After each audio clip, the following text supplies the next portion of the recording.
The revolution will not be televised. The revolution will be live. Great things, my field works for Meckanimal, and today we're going to discuss a really important topic. I know this is about fitness, the channel, which is the main reason why I'm going to address this topic as well, because it entails a certain level of fitness, if you want to really think about it.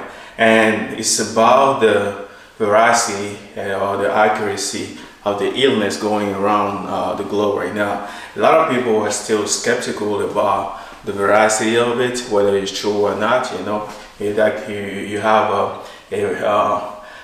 like a whole fleet of conspiracy theories out there running stories about whether or not the government is this and government is that. But here's a few things that are kind of common sense that we should keep in mind. One, it's better to be safe than sorry. That's whether it's not true or a conspiracy theory or whatever it is that you want to call it. Wouldn't it be better to be safe than being sorry? It's the best that we can do as a species. First rule is the rule of self-preservation, and you will be kind of silly, to ignore that very first rule by not paying attention to what's going on. And then we're gonna move to the next. That makes us move to the next point. The next point is the rate of spreading of the virus itself is so mind-blowing that I want to bet that that's the reason why people are still skeptical about the issue itself. And from the scientists' papers that have been published, like I think yesterday or today, you get to confirm that the virus itself can be spread through breathing or talking, because at time the term was just through droplets, right? Now they are saying that it can be transmitted through aerosol, meaning a little tiny particle of viruses being spread just by sneezing, and even as little as talking, and that those tiny particles of viruses can linger in the air for as long as 3 hours. So you could just be you could just come in a confined area, right? And nobody's around. When somebody has sneezed in that area, has already contaminated the environment for you to come, and all it takes is for you to breathe or leak, whatever it is, or open your mouth to absorb a certain amount of viruses, and you'd most likely, from whatever potency of the virus itself that people has been describing, you will be most likely to be contaminated. So, which would explain the reason why we see like a so high rate of spreading of the virus itself. So, as much as the rate of mortality is higher than usual, which can be attenuated with time, after we realize how many people are really contaminated, it might reduce the rate of mortality. It still might get higher than the average flu or any other type of similar virus that we have known to now. And I think another thing is because of the versatility of it. Not only it kills more than usual, it can be spread so fast, and it has the ability to stay out of the host very long. That's why people are really worried, not so much about the rate of mortality, even though that should be a concerning fact.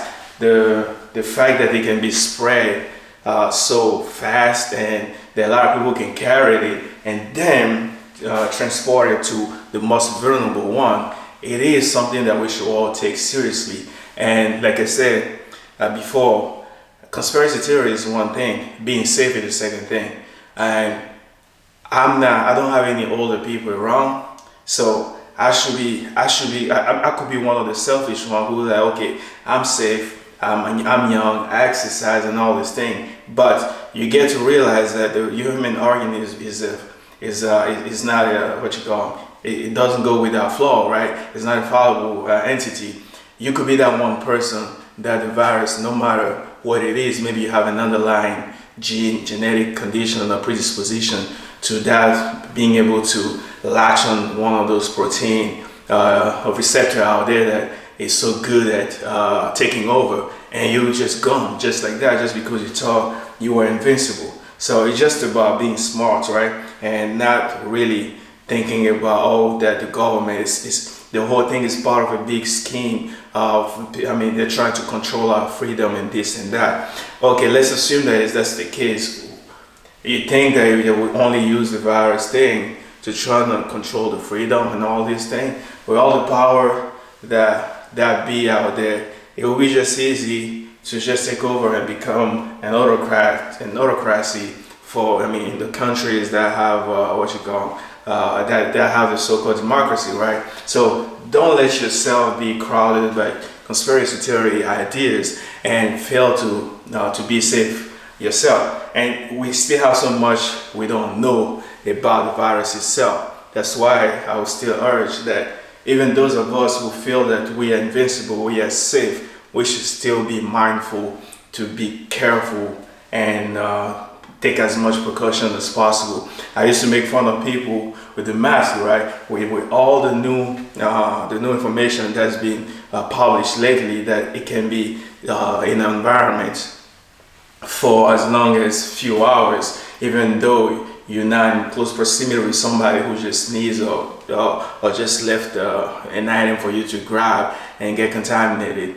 It's something to be concerned about. From now on, I may even think, looking for a mask, if not to spread, at least to contain any type of sneezing or breathing or whatever it is that I could be disseminating some germ, right? So that's something I wanted to talk about. And then the most important part, which is the reason why I was making the video, I think is why we should take it seriously. Most of us who are supposedly the strongest pool of people who will likely recover from it, right? We think that we should not really care about the public, that it is the survival of the fittest. I do understand that, and trust me, I'll be one of the first people to go, because I go as hard as I get.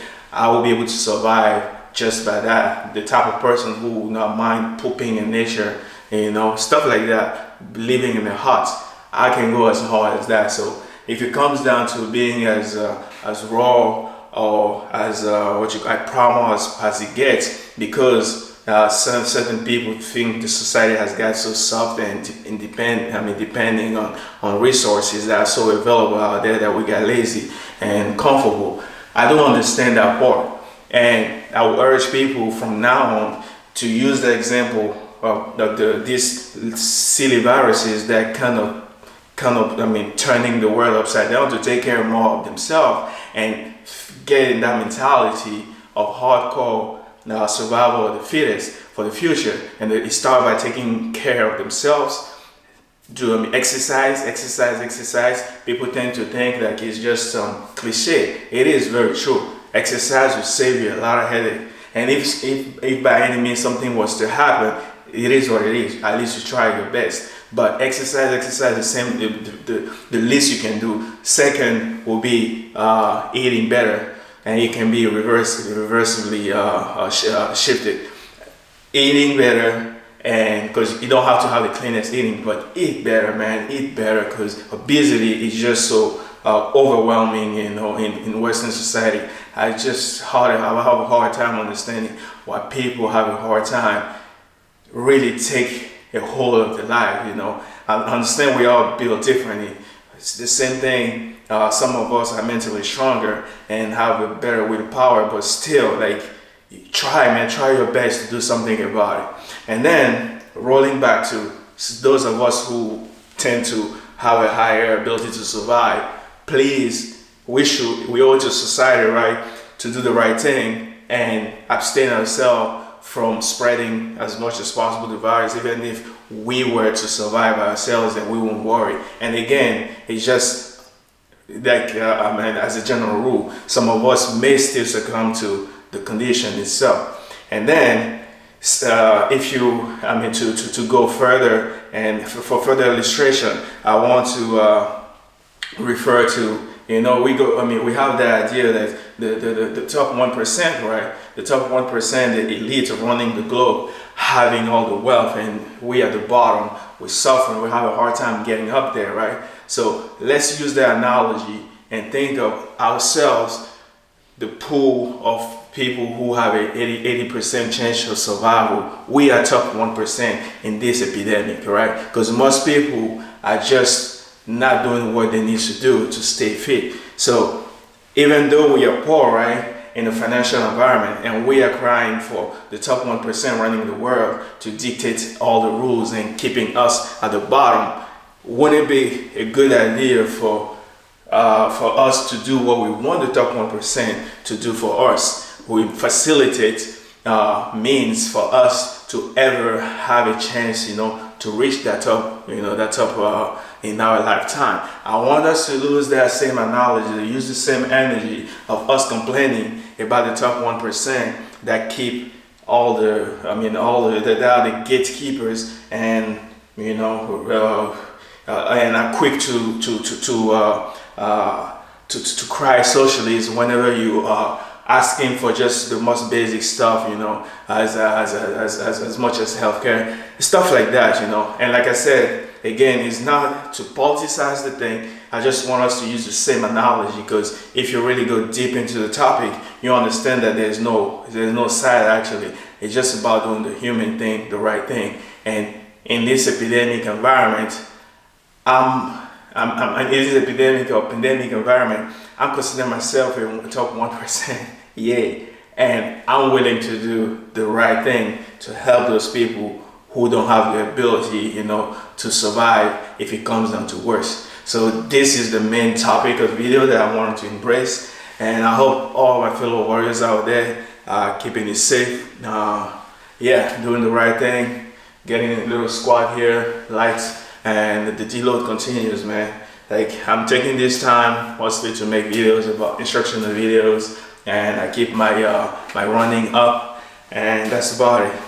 Everything is, and will always be. If you like the content, like, subscribe. If you don't like the content, still like, because the like doesn't mean that you necessarily agree with what I said in the video. It means that you appreciate the philosophy, you appreciate the intent, you appreciate the hard work, and that's what it's all about, man. It's all about love and take care of each other. Everything is and will always be the Meckanimal way. Salute.